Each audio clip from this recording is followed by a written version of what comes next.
Hello and welcome to our 12-part mini-series Harvestable. Join us every Thursday for 15-minute fireside chats with agriculture's most insightful minds in the lead up to harvest. In this episode, we are joined by Sam Heagney from South Bunarba Agriculture, Mungandai. Ben Reid here, Head of Growth and Co-founder at AgriDigital, and on the other line I've got Sam Heagney from South Bunarba Agriculture, based at Mungandai in northern New South Wales. How are you, Sam? Very well, Ben. How are you going? Good. I guess just for full disclosure, Sam Heagney and I used to go to university together back in the late 90s at the esteemed Orange Ag College, so I just thought I'd put that out there right at the start. Really sounds like a long time ago when you say it. Can we say early 2000s? We'll say the late 90s, early 2000s. Yeah, that's right. That's yep. Much better. So this century is good. It is. Yep, exactly right. So yes, it was a while ago now, but I guess lots has happened since then. But I guess just for the benefit of today's discussion, Sam, we wanted to have a conversation around labour, I guess, in agriculture, and keen to sort of hear a bit more about your current pursuit and your current family farming business. But I guess before we sort of get there, just interested in probably a little bit of background on yourself and where you've come from and where you are today. Thanks, Ben. So I probably come from I do come from an unusual background in farming, in that I was a city boy. I grew up on the outskirts of Melbourne, went to school in Essendon, and I had a connection as a kid to farming and agriculture with an auntie and uncle on a farm in South Australia, mainly merino sheep, and other family friends who are on the land. And that's where I got my introduction to farming, and just always loved it as a kid. And I was an unusual city kid who just spent every minute he could on farms and wanted to be a farmer. And really through my career as counsellor in year 10 or whenever it was, when I said I wanted to be a farmer, and they really didn't know how to deal with me in school in Essendon.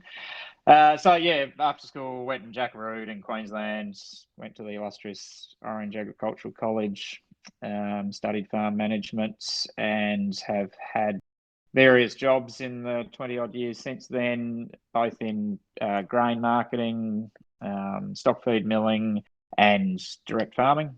And that's sort of taken me all around the country, and even a stint in America. And now I find myself here at Mungandai, where I'm the general manager of my wife's family farm, where we grow dryland and irrigated crops and graze a few beef cattle on the side as well. So that's a quick summary of my career so far.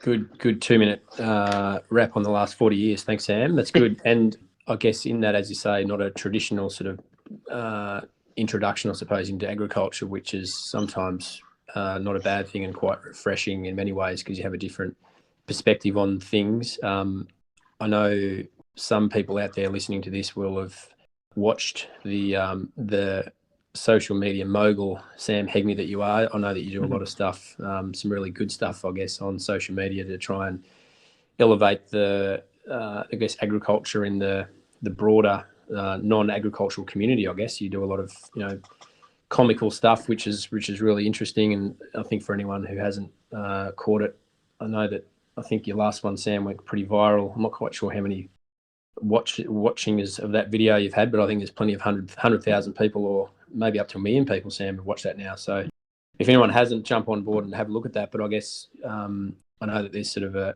partially a motivation behind that for you, and just interested to sort of dive into what you do, personally for agriculture, and then also probably what you're trying to do for your own farming business there to attract people to it. Yeah, you hit the nail on the head there, Ben. I have a bit of fun on social media and make some silly videos and semi-active on Twitter as well. But there is a sort of seriousness behind it, in that I am always conscious of trying to promote agriculture as an industry, as an employer of choice as an industry. And then aside from that, South Bunarba Agriculture as an employer of choice within the agricultural industry. everyone listening to this podcast who's employs people in agriculture will know how difficult it is to find people and good people. And so I think anything we can do as an industry to help promote us as an employer of choice, the easier it'll make it to get people. The more people who want to come and work in ag, then the better for all of us.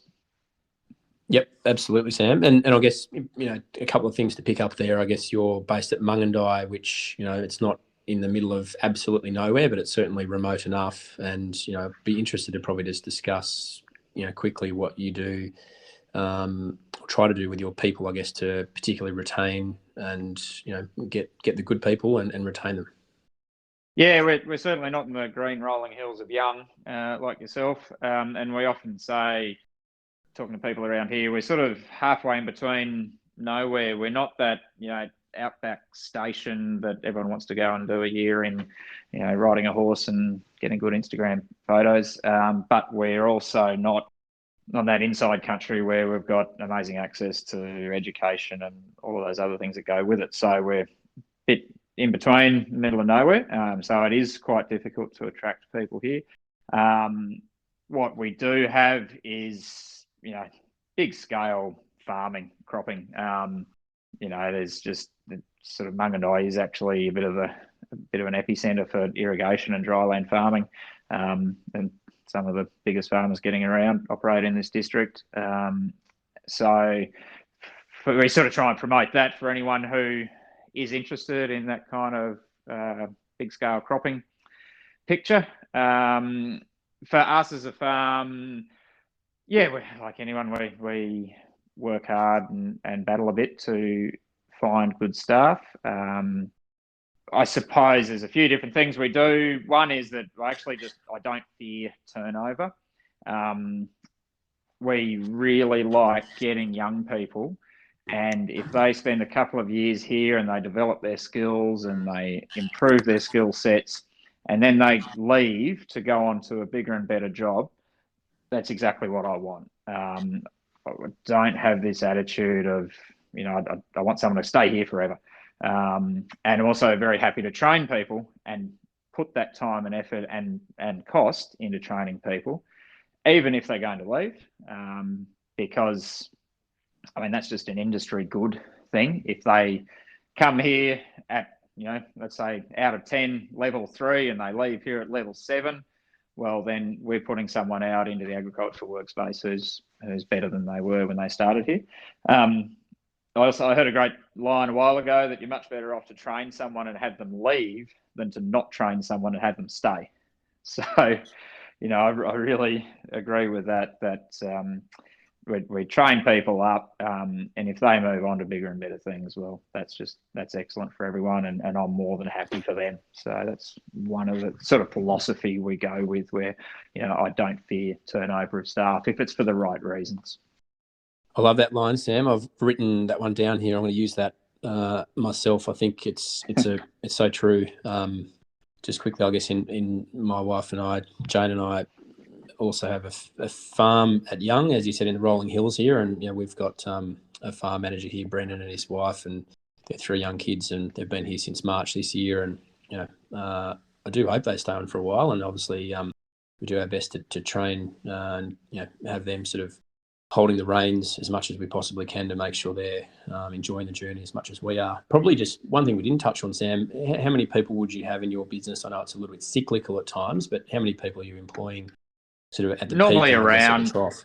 around 10 full-time staff, and then depending on the season and the time of year, we add casuals to that for planting and harvest and irrigation, and sort of anywhere from 4 to 8 casuals at peak times on top of that, plus contractor staff. But directly would employ somewhere between 10 and 18 people in busy times. Yep, that's good. And I guess just to unpack that training a little bit, what are some examples of some training? Are you just talking about on the job stuff, or are you talking about external sources, or workshops, etc.? Like what are you engaging in there? Yeah, a combination of all of the above.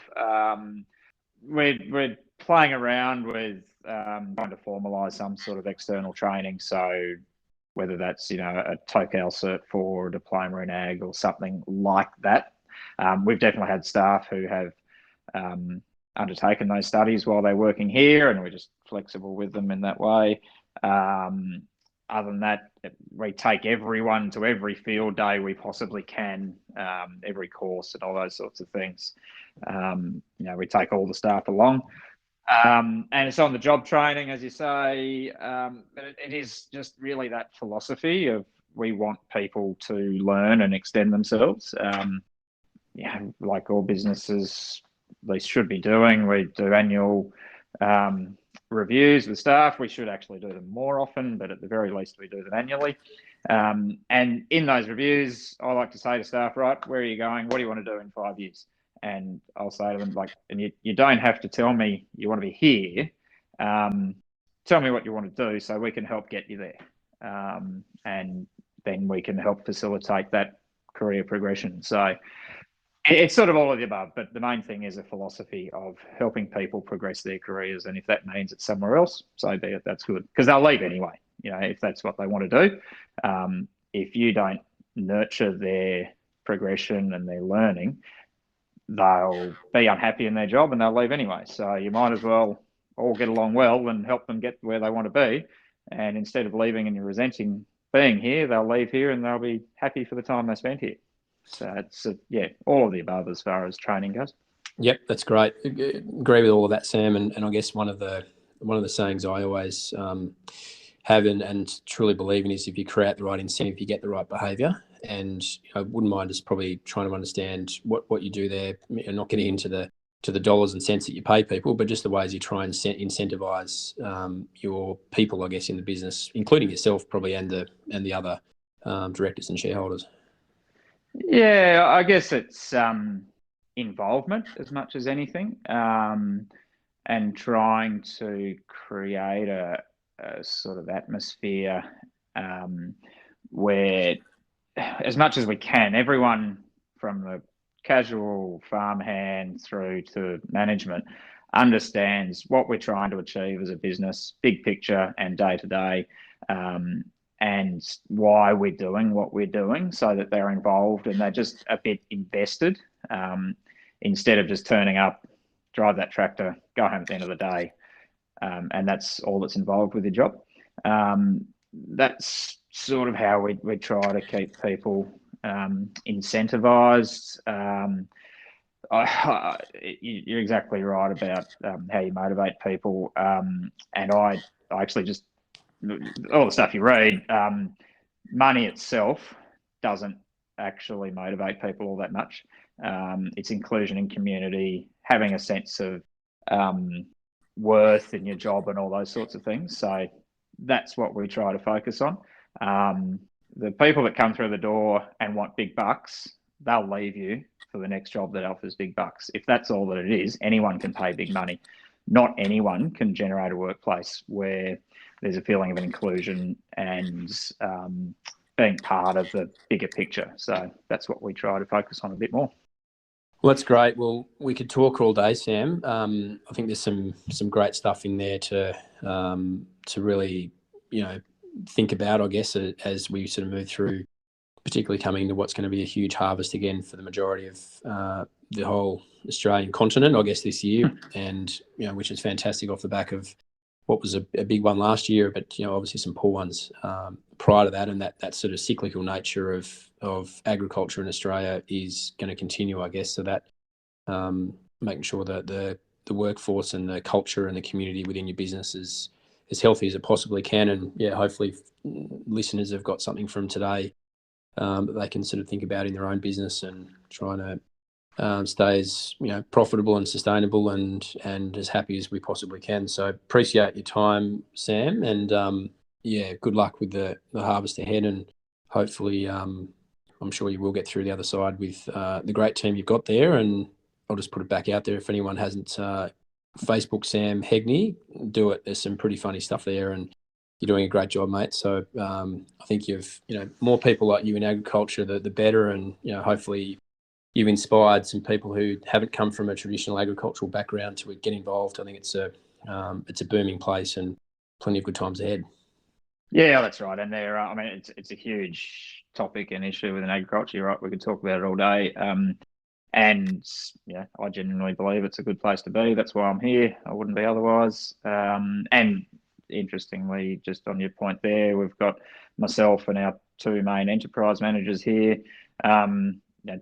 Didn't grow up on farms. And they've got management roles. So there's plenty of opportunity for anyone who wants to have a bit of a go in agriculture. You can really write your own ticket. So I think there's huge opportunities for everyone. Great. Thanks, Sam. Thanks for your time. No worries. Thanks, Ben. Thank you for listening to Harvestable by Waypath. We hope you enjoyed this fireside chat. Have a great weekend and see you next Thursday.